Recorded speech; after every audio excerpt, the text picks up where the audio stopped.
Hey, 3 cross training here.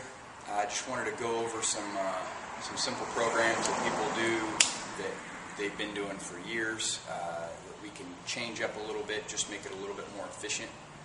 In particular, I want to go over chest and tri, back and bi. You'd be amazed people are still doing this. One of the reasons why it's not that efficient is when you're working chest, you're working tris. When you're working back, you're working bis. Everybody should know this is pretty common information, right? Well, what people don't take into consideration is biceps and triceps, quads and hams, those are all secondary movers, whereas your back, chest, and glute are all primary movers, right? So basically, simplistically, larger muscle groups over here, smaller muscle groups over here. Well, smaller muscle groups take less time to recover. Larger muscle groups take more time to recover. So if I work chest and tris on the same day, and then I work back and bis on another day, and then I do legs or shoulders or however I want to break down the program, now basically I'm waiting to do triceps again until I go back to do chest again. Well, a recovery time for a primary mover can be anywhere from 2 to 4 days.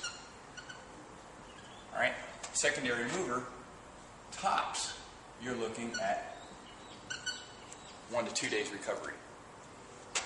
So what I suggest is, instead of waiting 6 more freaking days before you do triceps again, that's unbelievably inefficient, but people still do it. The other note on that is, let's say we've got somebody doing chest and tris twice a week. Well, that's not going to last very long, all right? Because now you're basically not giving enough time for the chest to actually recover. So even if you hit it at the hardest day, you're talking 4 days for healing. All right, that's tops though.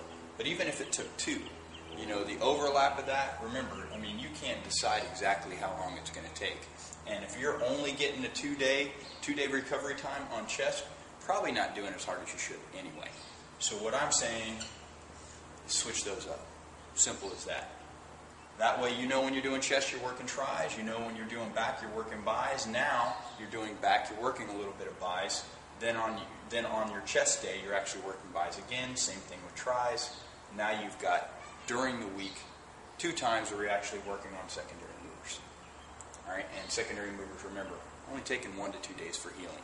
So you can hit them a lot more over a week. All right, thanks for watching.